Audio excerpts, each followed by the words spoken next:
Good morning from the lovely Upper Peninsula, Michigan. It's Heather Anderson, and I'm so happy to be back here sharing some fun stuff with you guys. So it's a beautiful morning. The house is kind of quiet still, so I'm taking advantage, and I'm going to work on plying. I already worked up this huge skein, so I'm super excited how it came out. I don't know how good you can see it. It's pretty dark in here right now, and I'm kind of trying to keep it sort of cozy and dark. So, but yeah, it's that green plied with that light creamy gray wool from our own sheep, and oh, so soft and beautiful. I'd consider this like a semi worsted yarn. So it's not true worsted, it's not true woolen, somewhere in between. So yeah, I think I'll just enjoy my coffee and ply up some yarn by the tree with y'all for a few minutes.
Told my sisters that I'd collect this seed for them.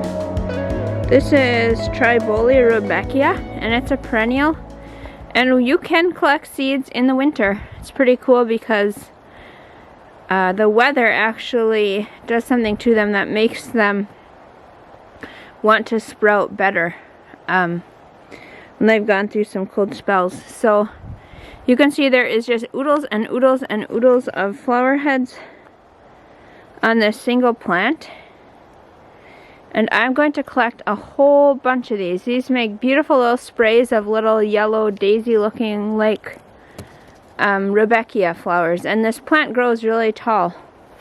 See if I can step back so you can get a picture of, I don't know, it's 4 feet tall maybe, and in the summer it's beautiful. And I like to bring these in for flower arrangements, like they're great little fillers and flower bouquets, or just keep them in the garden, and the bees absolutely love them too. So I brought paper bag and scissors out here, and I'm just going to hack away.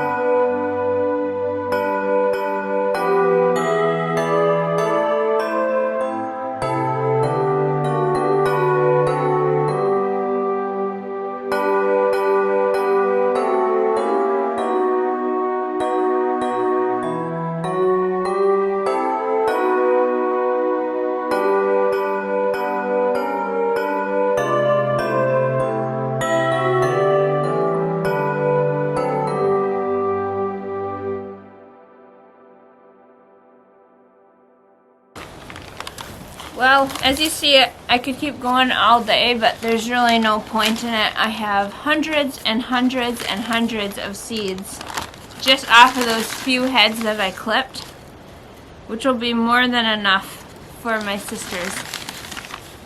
So yeah, you could just store them just like this, or you could separate all the seeds and kind of blow the chaff away and kind of put them in tidy little envelopes. I'll probably just separate these into paper bags and give them to them just like this, and then they can store them however they'd like.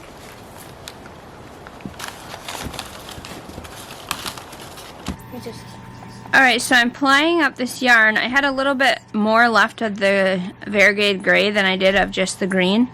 So I put the ball of gray of what I had left into a cake so that I could do center pull and pull from the outside to ply. So this is a nice way of plying if you don't want any yarn left over, which is what I'm doing with this gray yarn. So I'm super excited to figure out how many yards I have of this, but I won't know until I put it on the Nitty Knotty, and I'll take you along for that step also.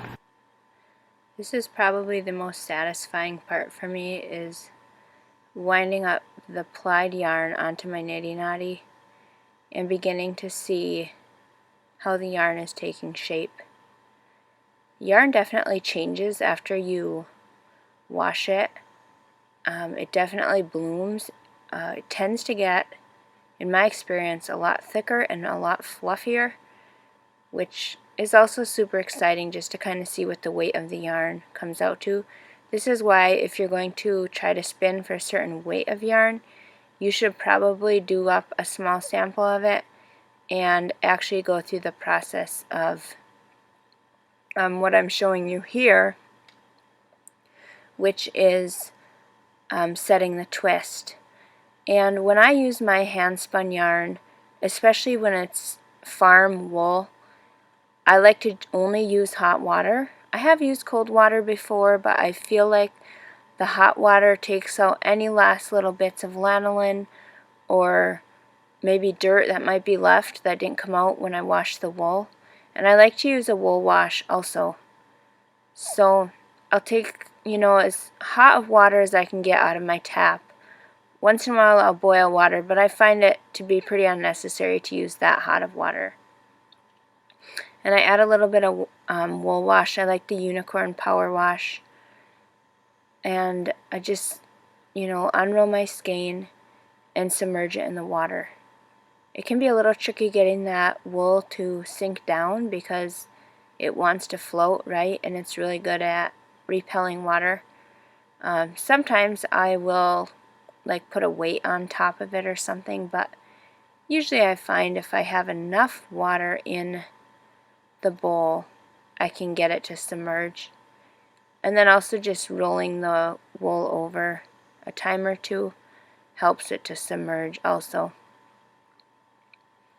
And what I like to do is 20 minutes super hot water with the wool wash, and then I empty it and do 20 minutes rinse with super hot water. So you can kind of experiment and see what you prefer. Some people go from hot to cold. This can felt your yarn if you're not careful. You don't want to agitate it too much if you do that. But I like to just do the super hot water. I feel like my yarn gets softer and it releases any extra lanolin. My wool in the sauna. Let's go.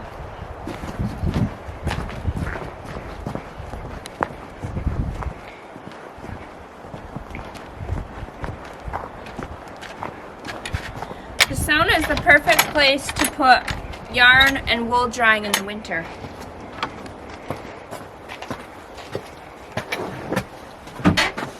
Pups are already in the changing room warming up. Oh, does it feel good in here? It is toasty. The camera might instantly fog up, but it feels amazing. Look at these. They came out great. And they're huge skeins, and once they dry, I'll really get a feel for how much the yarn will bloom. So anyways, I'm just going to hang these on the railing, and they should be dry by morning. That's it. I hope you have a great day, and we'll catch you soon.